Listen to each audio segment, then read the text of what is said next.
Welcome to our session on infrastructure to support research success at the Health Sciences Center.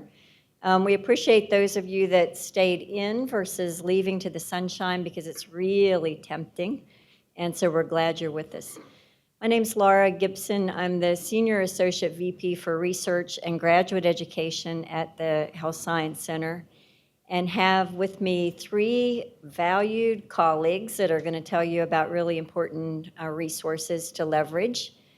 And after I introduce them, I'll tell you a little bit about our office, but I want to spend the bulk of the time with the three panelists. Most importantly, we really want you to feel comfortable asking questions. We would love for this to be a conversation, not a lecture. We all listen to ourselves talk enough, and we really want to hear from you and think together with you. So I have with us today Dr. Sally Hodder, who is the director of the Clinical and Translational Science Institute at the HSC and a professor in medicine and scientist extraordinaire. She's going to tell us about the CTSI and the resources it brings to leveraging success for you moving forward. And in the center, Dr. Chris Cuff, who is the Director of Core Resources at the HSC. So Chris is a professor in the microbiology and immunology department as well and has a research lab, does a lot of teaching, but in this context, mostly he'll talk with us about oversight of the core facilities that are available to any of our HSC faculty as well as colleagues across the campus, how to access those and use those to your benefit. And Dr. Courtney DeVries, who's a professor in medicine as well and affiliated with the Rockefeller Neuroscience Institute. And Courtney is our Assistant Vice President for Faculty Mentoring. And I think in all of our discussions, it will become clear that this is one of the things we're most excited about collectively is putting teams around people to nurture success. Because regardless of level of talent and enthusiasm and hard work, all of us, myself included, need powerful partners. And that's the way we solve problems that we're excited about, and we are collectively committed to putting that kind of group around each of you. And so Courtney has a pivotal role in identifying mentoring teams for our faculty at the Health Science Center in collaboration with both Sally's Institute and our office. So we put a lot of hands and energy into that as a priority for you guys.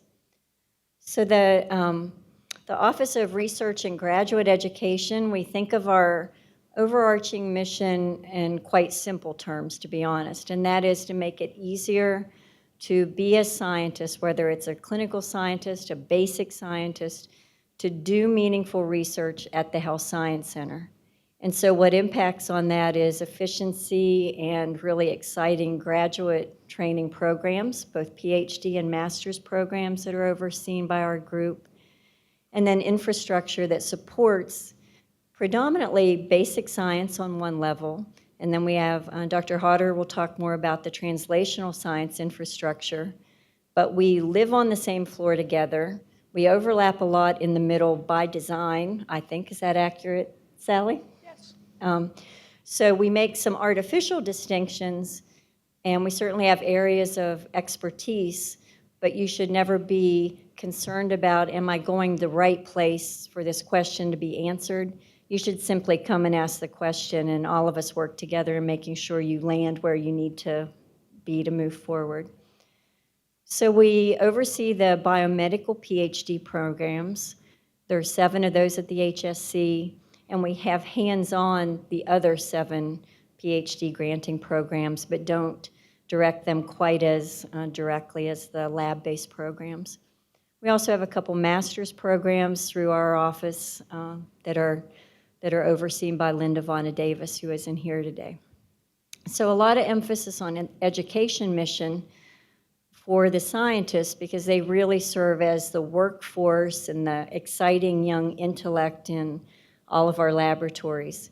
We have some postdoctoral fellows that are fabulous, but by and large, the graduate students are really a driving force. And so we are committed to their education and also to making sure they can impact your science in positive ways.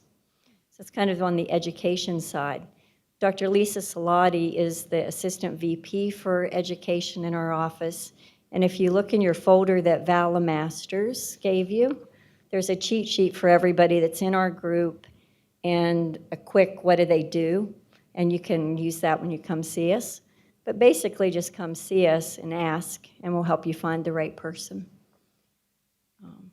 On the research side, we do a lot of pre-award support.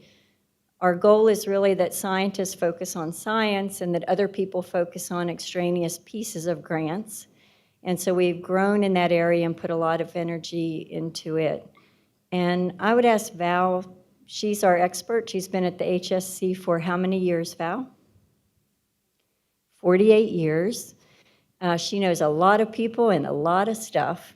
And she oversees our pre-award community at the Health Science Center. You'll find in your departments, or if you have institute affiliations, including CTSI, there are other hubs of expertise and support out in the HSC, and those are terrific. Cancer Institute, some of the basic science departments. But in the absence of that, we have pre-award prep in our office. Even for those of you that connect to your own units, ultimately grants flow through Val's hands and on to Office of Sponsored Program, which is the ultimate sort of submission agency and our partner. So Val is somebody that almost everybody needs to get to know. So do you want to talk about pre-award a little bit, Val? So I can drink coffee. So one thing Laura's still getting used to is that I'm actually transitioning out of the role as the director for pre and post award. And we do have a fabulous team, Renee Lewis and Lana Yoho. And so they're leading up the team, and we have 6 pre-post award people. And we have things like templates for facilities and resources.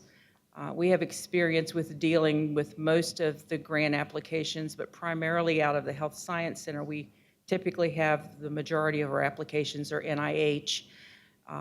We actually have great expertise in those. We've done DOD, NSF, small societies, American Cancer Society, American Heart Association.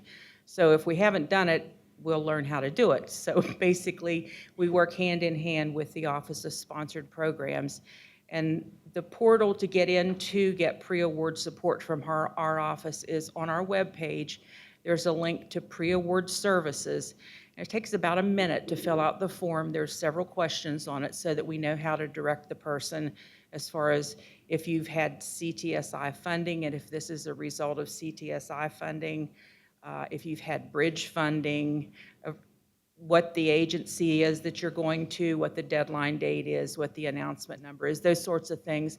And then when that request comes into our office, it's assigned to one of our grants administrators, and then they make contact with the investigator and introduce themselves. And then we go from there as far as establishing timelines and so forth for each grant application. The grants administrator works with the faculty member from start to finish on putting the proposal package together. They have all the institutional information and can fill out those forms themselves on your behalf. They will put together budgets. So it's pretty much a full service. They'll ask you questions whether you're going to have subcontracts and a variety of things that can impact your timeline and so forth. So that's just basically an overview of what our pre-award services are.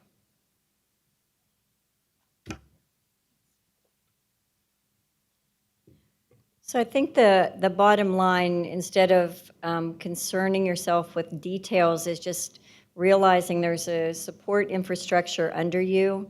I really do feel like with between our office and the CTSI and other partners, there is no grant that we cannot help you get out the door.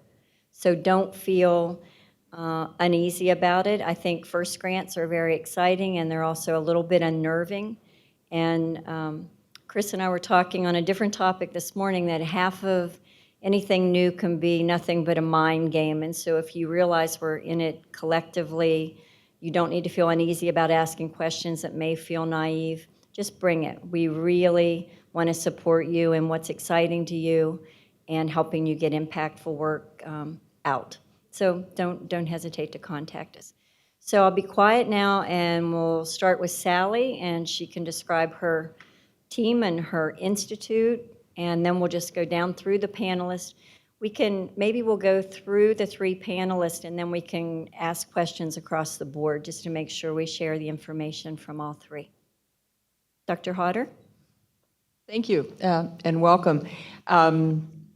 By trade, I'm an infectious disease physician. I've been in HIV since 1980, and clinical trials about 30 years.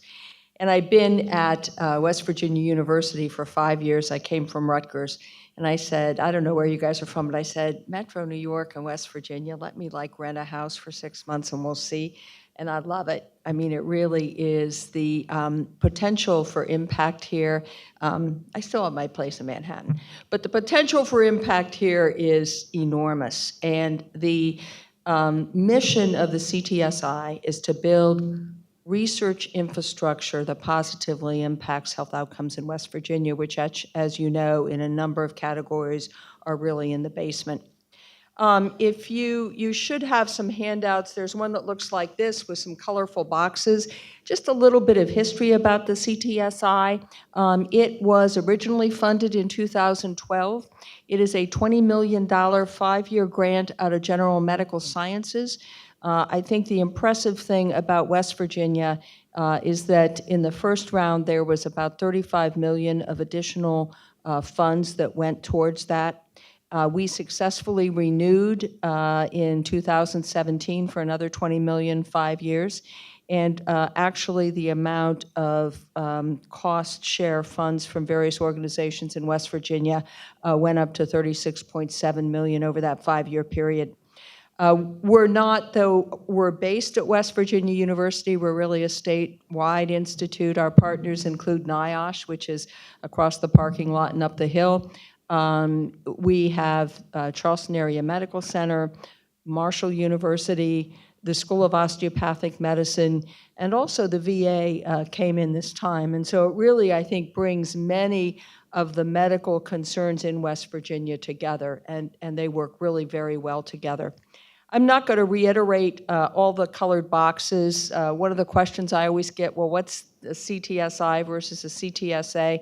I think it's actually an important distinction. A CTSA is out of a different institute at the National Institutes of Health. It's out of NCATS, and our institute is out of General Medical Sciences.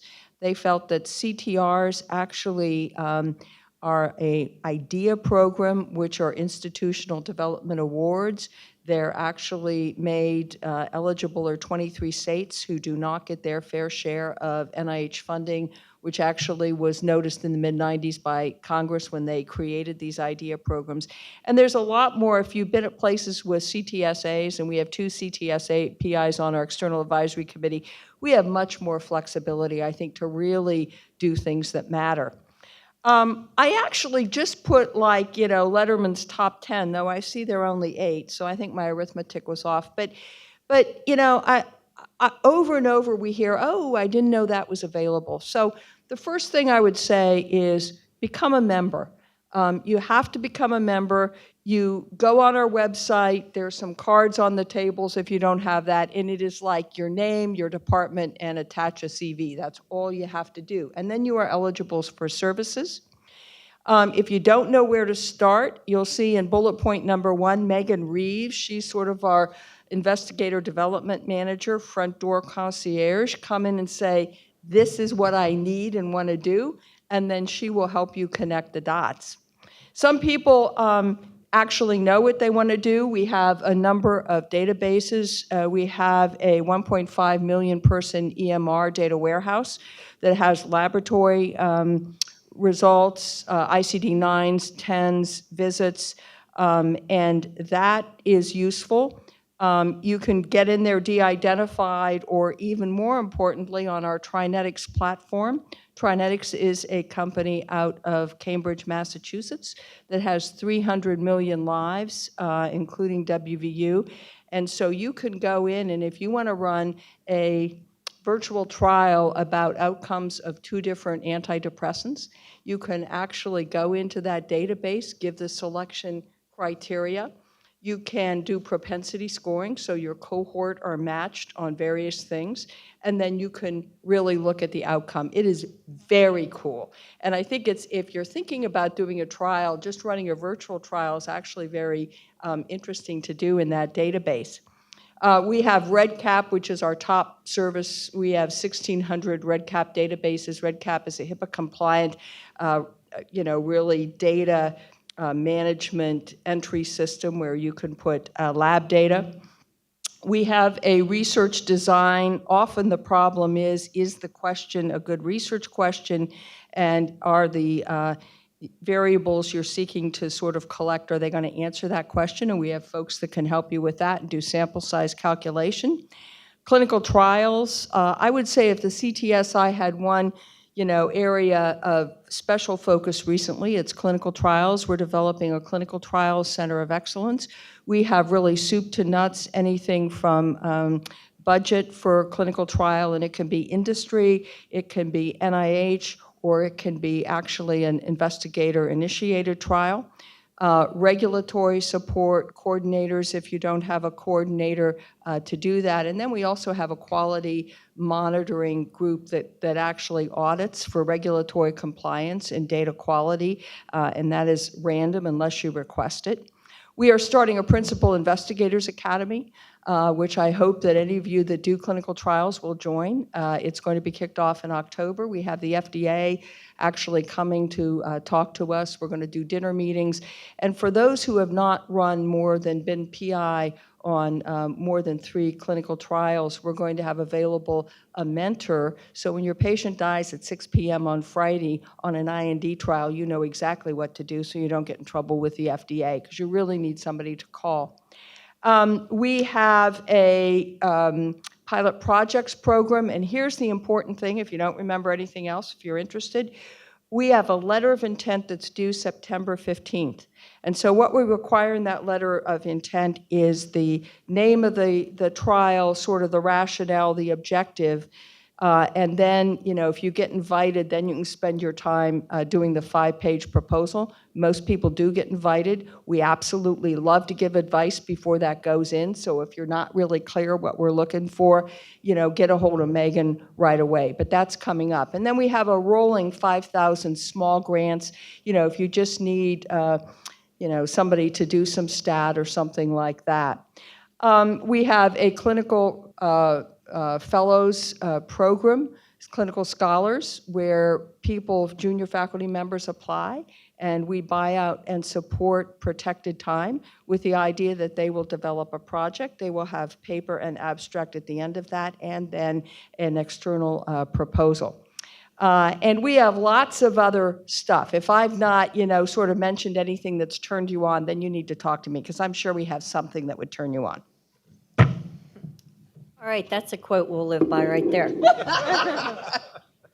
So one thing Sally mentioned was flexibility of a CTR. And how many of you, it made me wonder, heard Clay Marsh's talk earlier today? Anybody? Everybody? Some? Raise your hand. The school teacher in me wants the hands up. Cool. So what it made me think of is, in fact, the environment that we all exist in, not just, our whole office is CTSI, is one that really nurtures the can we possibly blah, blah, blah. And the fact that it may have been something we've never done before, or a unique design that you need, or a unique combination of team members that you need, the answer is usually we can. And part of that comes from the mindset of a dean, who is my boss, and I guess everybody's boss sitting here at the end of the day, is in fact, think outside the box. Don't be overwhelmed by tradition. It's not all it's cracked up to be. And if you have a unique direction, an idea, don't be reluctant in bringing that forward, because funding mechanisms change very quickly. Ways that we should answer questions evolves very fast. And so just bring them to somebody, and we'll go from there. It is a dynamic, flexible environment that we live in, and so I hope you'll really take advantage of that and enjoy it. It's different than several years ago. The one thing listening to Sally's list, that it reminded me If you have something, go to the bottom of this picture cheat sheet and circle Mallory Weaver. You guys are so wonderfully responsive. Look, they're doing it. Mallory has for you folders in our office. It's a chance for her to meet you one-on-one, and then it details out the services through the Office of Research and Graduate Education, because it really doesn't lend itself to a quickie presentation, but she'll have those for you. And we'd love for you to come visit. So next on our panel, I mentioned Dr. Chris Cuff, who oversees our core facilities. When we recruit new faculty, and many of you may have got the tour around town to see the cores, but if not, it is often one of the most appealing aspects of the Health Science Center. People will routinely say, I was surprised to see that at WVU. I was surprised to see that in West Virginia in terms of the technology base that we have. And that is largely due to Chris and his leadership and his fabulous team. So I'll let him chat it up. Okay. Thank you. So I'll begin by thanking you all for being here today, and more importantly, thanking you for choosing WVU, because I know that I'm sure that you had all many other outstanding opportunities because we recruited you, so I know you had many other outstanding opportunities. So I'm very happy that you picked WVU, so thank you. I haven't been here for 48 years, but I've been here for 27 years. And I can say confidently that today, right now, today, the research environment at WVU and the Health Sciences Center is better than it's ever been in the 27 years I've been here. And I think tomorrow the research environment will be even better than it is today. I firmly believe that, and this group of people here are trying to assure that that's true. Okay, so I'm the Director of Core Resources. That's sort of my title, and I serve this the Health Sciences Center in two ways. One is to provide leadership for these core facilities, these shared research facilities. And we have a number of them at WVU. People ask me, how many core facilities do you have? And I start going like this, trying to, like I'm naming the seven dwarves, you know, or the reindeer, and I sometimes forget them. But they're all listed, and you can find them all listed if you Google WVU HSC and core facilities. The problem is when you Google that, you'll get a list of hits, and we're not the top hit for some reason that only Google understands. The top hit will point you to a page in the Department of Biochemistry, which if you click enough times, you will be able to find us.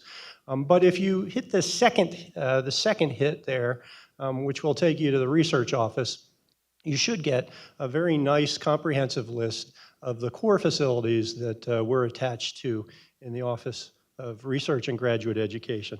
And I printed that out, and it looks like this. It's 14 pages long. And within all of these, there's descriptions of the core facilities and links to each of the core facilities. And if you click on the link, you'll find the folks who are directing those core facilities. And you'll be able to reach out to them personally and get more information and figure out how to use it. So that is there. And in addition to these HSC core facilities, I will tell you that we partner with another group of core facilities across the campus that are called the SRF, the Shared Research Facilities. These are facilities largely used by engineering and the physical sciences, but you could certainly well make use of them as well. So again, like in naming the seven dwarves, they have a clean room, they have an electron microscopy core, which is very good and focused mainly on sort of EM of hard materials as opposed to biological samples, which we do up here. What else they have? They have a bio-nano research facility, which does proteomics, and say clean room, bio-nano, microscopy. There's something else on the list there. But these are additional core facilities that are available to you. So that's core facilities. And then the other part of the job that I do a lot is try to help facilitate maintenance or changes in the research infrastructure and lab space. So I work closely with the facilities management at the HSC, as well as environmental health and safety, as well as radiation safety, as well as the Office of Lab Animal Resources. So when there are issues, infrastructure issues in your laboratory space, I'm a guy that can help facilitate a fix or a repair. Sometimes it takes longer than we would like, but we get it done, and I help do that. So those are the things that I do. And so really the most important thing for me here, I think, is for you to see me and get to know my face. And the name is Chris Cuff. My office is in room 222 Irma Bird. So the second floor of the Irma Bird building, I'm back there. And I welcome, a visit or an email anytime. I have my business cards in my pocket, and I probably have one for everybody if you would like. I think that's probably what I want to say, and when we get around to questions, I can answer questions. So I'll ask Mallory to make sure we add that link in an obvious place for you in the folder, so it'll be easy to get to the core facility link. What Chris also does is talk me off a ledge twice a week, but no supplemental pay for that. Comes with the job. So we partner around a lot of fun things. It can be in the beginning interesting sometimes when you're hit with something somebody needs, but it's one of the most tangible, fun outcomes to see that you needed something to get you ready to really do what you know you can do, and Chris facilitates and it happens. And so it really, it feels good, like the mom in me or whatever just loves that moment of giving, helping get what you need. So we have fun doing that. He does the work, and I have fun seeing it happen. So our final panelist, Dr. Courtney DeVries, we recruited from Ohio State University, and we basically sent a bus to OSU and brought back about 12 amazing people. And they hate us for it, and that's the way it rolls. We are thrilled to have Courtney in a group predominantly in neuroscience, but just really an amazing amount of talent that was excited, I think. I was going to say willing, but hopefully excited to join WVU, and they already are making such a difference. So in addition to her science, as I mentioned, Courtney focuses on faculty mentoring. And I, as somebody who's midlife and senior career, I would say finding the right mentors at the right time is make or break. And so I love that we have people interested in this, and I'm really grateful we have Courtney as one of the leaders around this effort. Thank you. Thank you. And so I've been here about 18 months, a little bit more. I think I've used every one of Chris's courses. And the CTSA, and the really exciting thing that you're going to learn over the next 6 months or so is that of all the resources that really inspired you to come here, there are probably 2 to 3 times as many that you don't yet know about that are going to make your research exciting and fun and move you in directions that you never imagined, because that has been my experience. So scientifically, coming here has been better than I ever imagined, and I've not regretted it a single moment that I've been here. As an administrator, I was attracted by really the message that started at the top with Gordon Gee and came down consistently through Albert Wright and Clay Marsh and Laura Gibson, and that message was that the goal here is to nurture success of faculty and students. And so being able to, and having the opportunity to help with that is really what attracted me to this position in mentorship. So we have a multi-pronged approach to ensuring that success. One is a more generalized approach. We are giving about 10 to workshops and seminars per year now to help faculty develop skills. And some of those skills are very specific.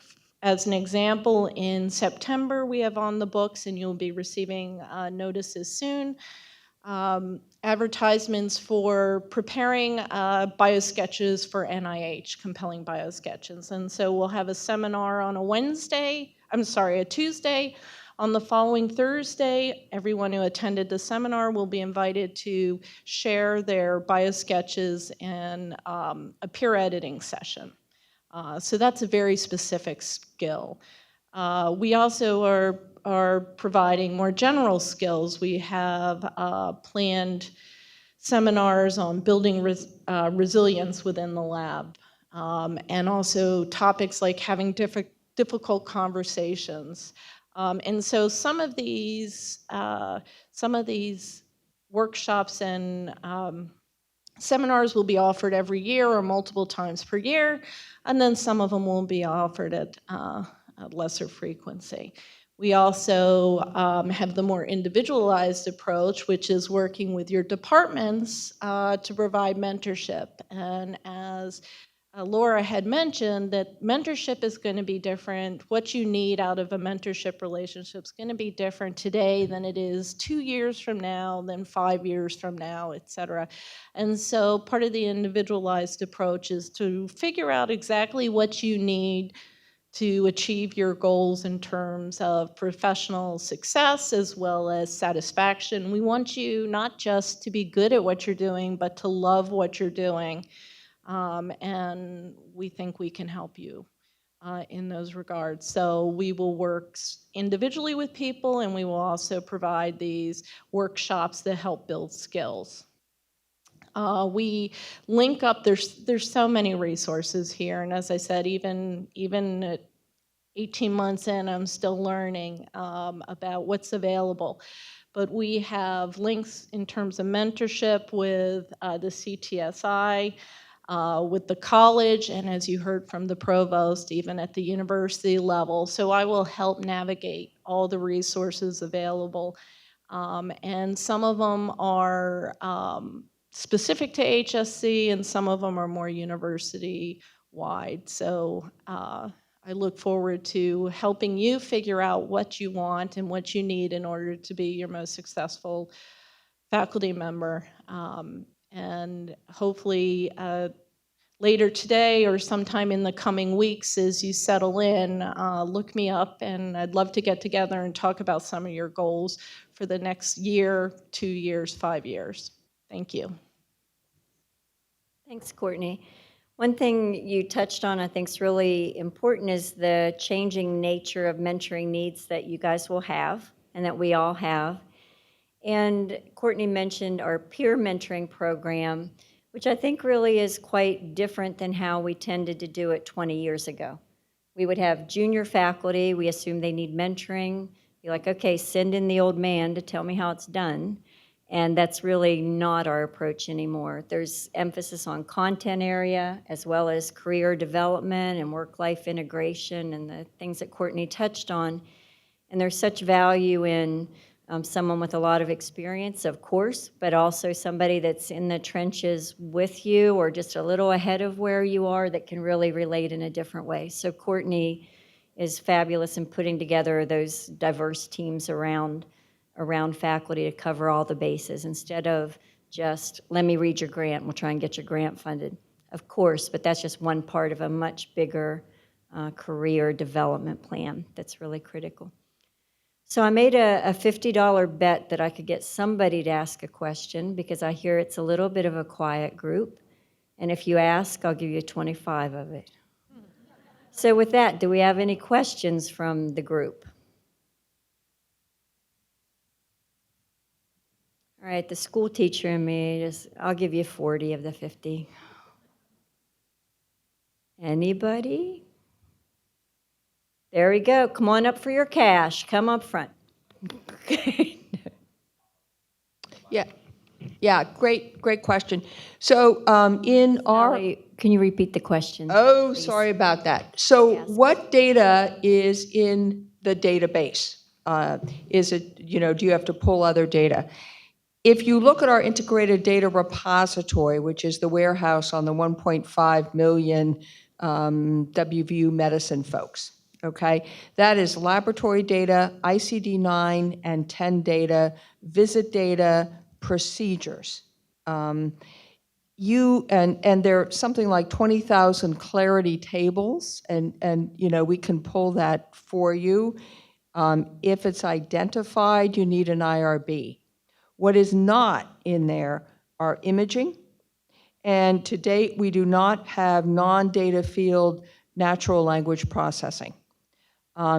But I will tell you we've had several discussions, and imaging is really a hot area, and we want to actually put this all together, number one. And number two, we're really looking, Trinetics has a really good NLP, natural language processing vendor, that we're looking at that will help. So if you look at the Trinetics database, that has basically the same data, except they have also now added claims data across a spectrum extending, from CMS to third-party payers. So that's quite interesting, and that's on 300 million and is actually geographically balanced, at least within the U.S., obviously not globally.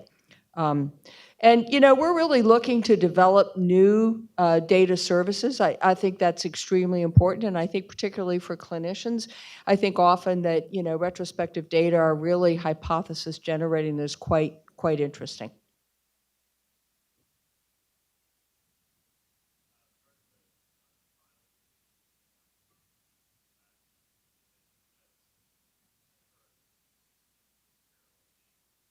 So great question. So clinical trials, is it different from the Cancer Center or is it all in one?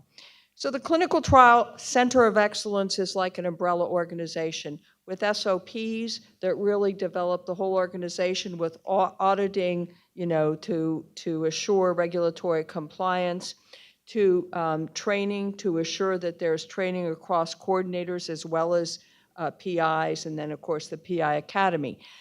But what we're trying to do, having run a big HIV trial group, if you're in cancer, there are certain things about cancer trials. You want your own nurses, your own coordinators, because that makes it efficient. So this is not centralization of everything. I think it's an umbrella, but the Cancer Center is run by a very, very good Ann Schnatterly, who's just terrific, a lot of experience in trials, and they have their own coordinators. The same would be true of the Heart and Vascular Institute, of the Rockefeller Neuroscience Institute. But what about if you're in a department and they haven't done much clinical research, you really want to do trials? So then you come to CTSI Clinical Trials, which has a group of coordinators and RNs and regulatory folks with broad experience that you can actually have run your trial. And, you might wonder, like the $50,000 with, the pilot projects doesn't sound like that much, right? Except that then you get priority in the CTSI and you get clinical trial personnel free. So it's actually, particularly if you want to do trials, that is quite a good deal. Thanks, Sally. Other questions? That one hits on a broader issue that I think is good to return to. And it came up actually last Friday in a really pronounced way with a junior faculty member that was uneasy about where to go for support and wanting to make sure he didn't cross any political boundaries that were problematic. I'm in an institute, but I need some help. There's round and round. And what bothered me most was that would be distracting or a stressor for anybody who's just trying to figure out how to get some exciting work done. So I just want to reassure you again, we really are in it together. We compartmentalize because we need unique areas of expertise. The CTSI is always a sound go-to for trials advice, even if the answer is you actually have a really robust unit and this is what they can do versus what should be done in the institute. But don't sweat the politics, because it really is not worth any of your time or energy, and you just don't need to. It's a different environment. It's a different day than years ago, and it's a different style than at many institutions. So I would encourage you to please, as I said in the beginning, just ask the question, get some input. Don't waste your energy down in those weeds. You really don't need to.